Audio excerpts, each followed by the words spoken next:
Chief election commissioner और EC की नियुक्ति पर एक बहुत बड़ा फैसला है। सीईसी और ईसी की नियुक्ति एक कमेटी करेगी, ये इस समय फैसला आ रहा है और नियुक्ति प्रणाली पर फैसला हुआ है कि सीईसी और ईसी की जो नियुक्ति है वो कैसे होगी। तो एक कमेटी इस नियुक्ति को करेगी और इस कमेटी में ये लोग प्रधानमंत्री होंगे, नेता विपक्ष होंगे और चीफ जस्टिस ऑफ इंडिया इस कमेटी में शामिल होंगे।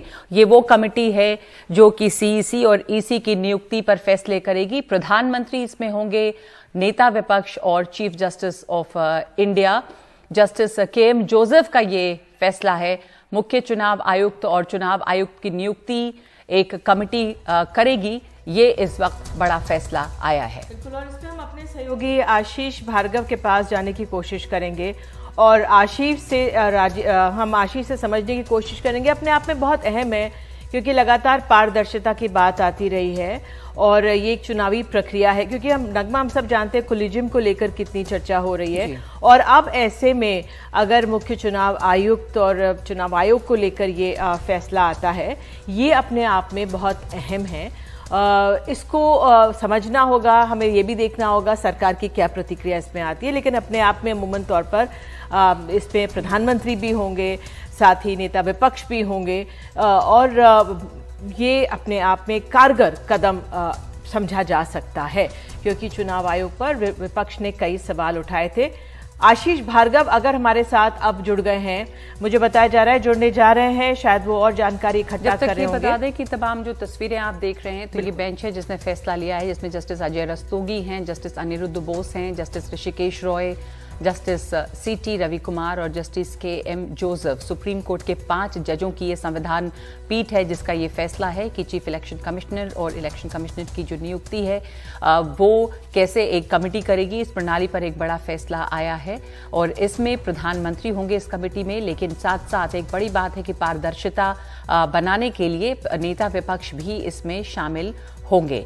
तो ये इस वक्त की एक बड़ी खबर है। लेकिन उसके अलावा जो आज वोटों की गिनती हो रही है नॉर्थ ईस्ट के 3 राज्यों में, त्रिपुरा, नागालैंड और मेघालय, वो तो है ही निधि, और इस बार अब काफी स्लो चल रही है जो काउंटिंग है, तो उस पर भी हम आएंगे। लेकिन इस वक्त ये बड़ी खबर है कि सुप्रीम कोर्ट के 5 जजों की संविधान पीठ ने यह फैसला दिया है कि एक कमेटी बनेगी अब आगे। नगमा, ये अपने आप में इतना अहम हो गया। देखिए 2024 में लोकसभा के चुनाव होने वाले हैं। इस हमारे देश में 9 राज्यों में विधानसभा के चुनाव हो रहे हैं। अभी हम 3 राज्यों के आज नतीजे हमारे सामने आ जाएंगे और 6 बड़े राज्यों में चुनाव होने जा रहे हैं, विधानसभा के चुनाव होने जा रहे हैं। ऐसे में अगर चुनाव आयोग, मुख्य चुनाव आयुक्त पर ये फैसला आता है तो ये अपने आप में बहुत अहम, बहुत कारगर, बहुत अहम साबित होता है, क्योंकि लोकसभा के चुनाव, 6 बड़े राज्यों के विधानसभा चुनाव, ऐसे में जो ये चुनावी हमारे मुख्य चुनाव आयुक्त और चुनाव आयोग को लेकर जो ये फैसला आया है बहुत अहम है और ये बहुत कारगर इसमें एक तरह से जो ये दिख रहा है किस तरह से इसमें प्रधानमंत्री होंगे, नेता विपक्ष होंगे और तमाम और आला यहाँ पे न्यायिक व्यवस्था से लोग जुड़े हुए हैं। क्योंकि विपक्ष की हाल में काफ़ी आरोप लगे थे, चुनाव आयुक्त के फैसले पर कई सवाल खड़े हुए थे, उनके फैसलों को लेकर कई सवाल खड़े हुए थे। तो सुप्रीम कोर्ट में याचिका गई होगी और इस लिहाज से ये अपने आप में अहम है, क्योंकि कोलिजियम को लेकर भी हमारे सहयोगी आशीष भार्गव हमारे साथ जुड़ गए। आशीष, ये अपने आप में बहुत अहम है, कितना बड़ा बदलाव इसे माने, जरा बताइए हमें।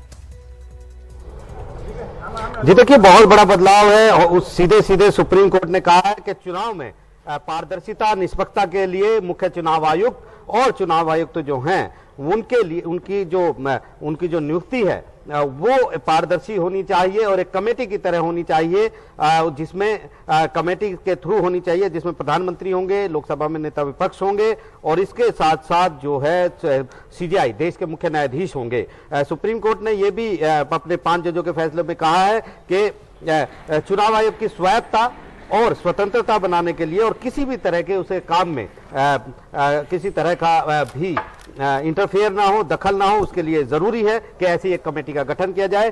5 जजों ने अपने बहुमत के फैसले में ये माना है कि देश में चुनाव आयोग की स्वायत्तता और निष्पक्षता को बनाए, स्वतंत्रता को बनाए रखना बहुत जरूरी है। इसलिए उन्होंने ये फैसला सुनाया है और कहा कि जब तक कोई कानून नहीं आता, इसी तरह की जो रणनीति है वो यहाँ पर ये कमेटी ही नियुक्ति देगी या नियुक्ति करेगी, उनको प्रोटेक्शन भी दिया जाएगा जिस तरीके से।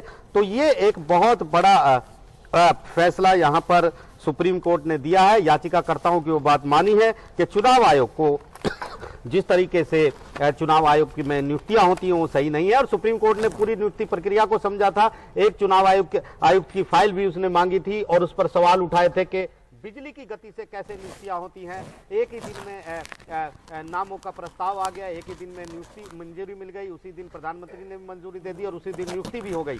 24 घंटे के अंदर ये सब कैसे हो गया, ये बड़ा सवाल सुप्रीम कोर्ट ने पूछा था। और अब सुप्रीम कोर्ट ने सीधे सीधे चुनाव आयोग की पूरी जो अभी तक नियुक्ति की प्रक्रिया होती थी उसको रद्द कर दिया है, और अब एक नई प्रक्रिया होगी। मुख्य चुनाव आयुक्त और चुनाव आयुक्तों की, और सीधे तौर पर एक कमेटी, इंडिपेंडेंट कमेटी, जैसे कोलिजियम का सिस्टम होता है, इसी तरह ये कहेंगे कि ये आदेश दिया है कि कार्यपालिका के हस्तक्षेप से चुनाव आयोग के कामकाज को पूरी तरह बचाने की जरूरत है, उसको अलग करने की जरूरत है। और ये भी कहा है कि चुनाव आयोग को सीईसी के समान सुरक्षा दी जानी चाहिए, सरकार उन्हें एकदम से हटा भी ना पाए। ये तमाम चीजें हैं जो काफी बड़ी यहाँ पर फैसला दिया है, और इसके ये एक ये बड़ा फैसला है। इसमें हम इसलिए कहेंगे कि जो मांग हो रही थी, जिस तरह सवाल चुनाव आयोग के कामकाज पर उठाए जा रहे थे,